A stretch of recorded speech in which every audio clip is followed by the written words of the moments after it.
All right, partner. Let's keep on rolling, baby. You know what time it is. Yeah, it's time for Punk Rock Radar rates the greatest band of all time. All Limp Bizkit albums ranked.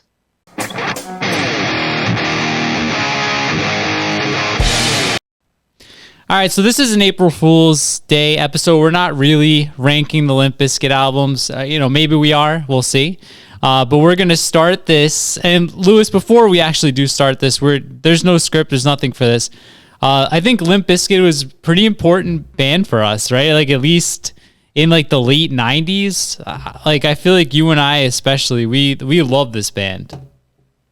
I mean, I don't know if we're joking or not, if you're joking or not, but I certainly love Limp Bizkit. You know, it was a guilty pleasure of our youth. You guys got to remember, this is like, they got big like right when we were in high school, right? So Limp Bizkit was not a joke band then. They were like the biggest band in the world. So you could say what you want about Limp Bizkit, but they certainly were a big part of my high school years. Yeah, I'm not joking at all. Honestly, I would say that Limp Bizkit was probably the second band that I loved after Green Day. Like going in like that order, we may have been like in 8th grade when they blew up like with Faith.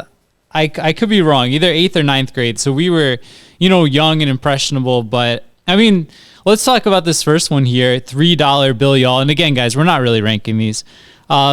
We've got Pollution, Counterfeit, Sour Stalemate. There's a lot of good songs on here. What do you remember about this record?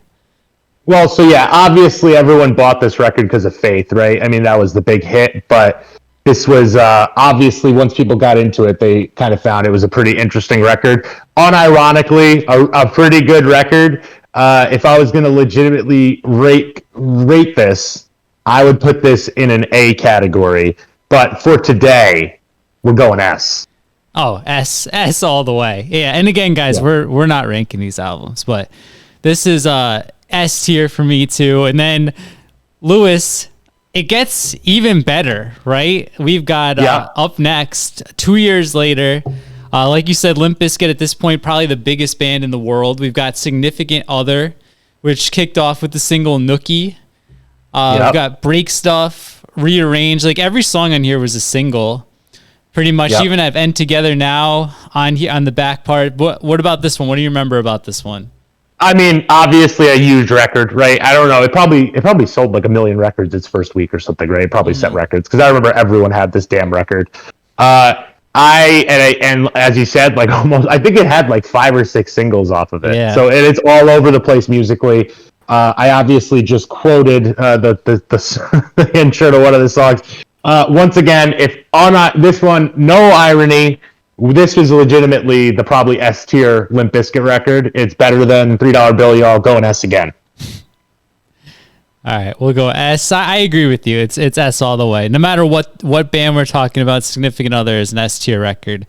And Lewis, I think the quote was from this one. I'm wrong. Yeah, this is because Lewis, it gets even better, right? I mean, talking about right, S-tier, you're right. Yeah. Chocolate starfish and the hot dog flavored water. I remember, dude, this is 2000, so we're like 14, 15 years old, depending. Let's see when the release date was.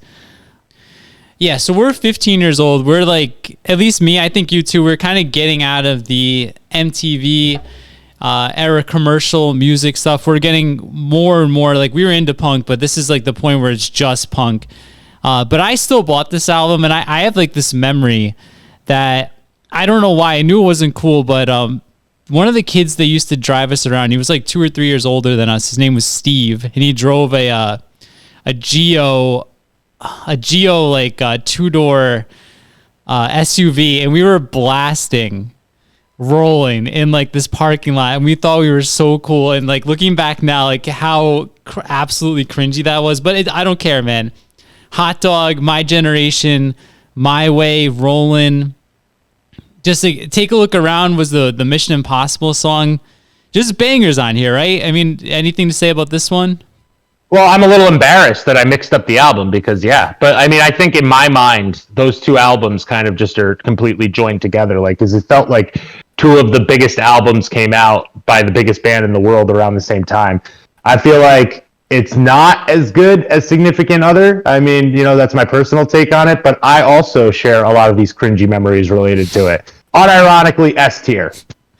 S, yeah, absolutely. Guys, if we were ranking this is another S tier album. So we'll move on here. We've got, I think this is next, Results May Vary. This is one that I remember I bought this. I got it from Best Buy at the mall, even though I wasn't really a Limp Bizkit fan anymore. I'm still, supporting these small bands out here. So I bought Results May Vary. I think they've got the Snot guitarist on this one instead of Wes Borland. Lewis, I know that this is probably another S, but it's probably not as good as the previous three. Anything to say about this one here? I mean, I've never even heard this album, John, but I can confidently say that it is an S tier because we're talking about Limp Bizkit here. So this is an S tier band. All albums will be S. I've not listened to it. I've heard that it's very bad, but you know what? Haters are going to hate. So it's an S. All right, that's the name of the game. All right, and then I think there's some. I think there may be some other records. I'm not sure. Some of the lists had a few other, but this one only has 6. So we'll skip around. Where is this album? Let's see. Gold Cobra. So Lewis, yeah. Unironically, I think Gold Cobra is one of my favorite Limp Bizkit songs. This found its way onto my playlist in 2011, like 10 years after it was acceptable to have Limp Bizkit on your playlist, and it's still there. The rest of this album, not that great, but it's still S tier for me. What about you? I mean, it's going to be S tier because that's the name of the game. But actually, unironically, I didn't hate this album. I felt like it was kind of a nice throwback to like this band coming back. When did this come out? Like 2011 or something? Yeah. Yeah, so that was like right when I was like changing my life. I was moving to a different state, away from everything I ever knew. But there was one thing that could stay with me, which was Limp Bizkit.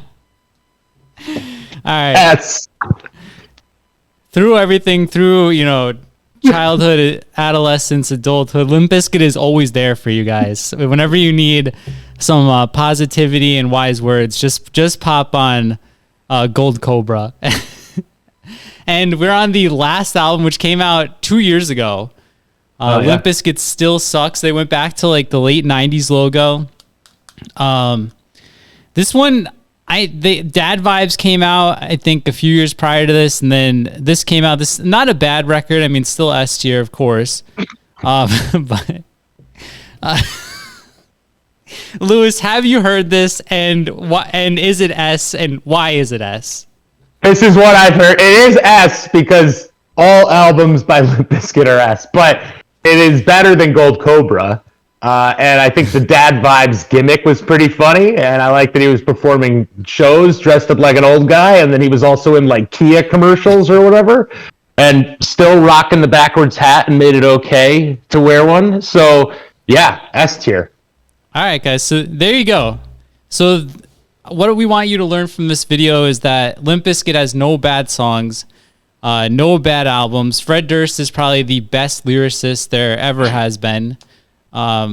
Really introspective, really just great stuff all around. Right, Lewis? Anything to add before we wrap this one up? I mean, when you're talking about the greatest songwriters of all time, people bring up like John Lennon, and I mean, like, I guess he's okay. Yeah. But, like, to Fred Durst, I mean, you're going to have that conversation with a straight face and tell me that John Lennon is a better lyricist than Fred Durst? I mean, come on, guys. Yeah. Wake up. I think if you've got Fred Durst and John Lennon on the same list, like, I don't even think you could put John Lennon in A, just because I wouldn't feel comfortable putting him that close to Fred Durst. That close, yeah. Fred Durst is like here, and everyone else is like here. All right. So, guys, that's going to wrap it up. Both of our favorite band. I'm glad we finally got to do this. Again, not a joke, not an April Fool's video, and also not a ranking, but thanks for checking it out anyway. Thanks for clicking and subscribing and all that stuff, and we'll see you with whatever the next video is. I think Coal Chamber, but thanks for watching. We'll see you next time.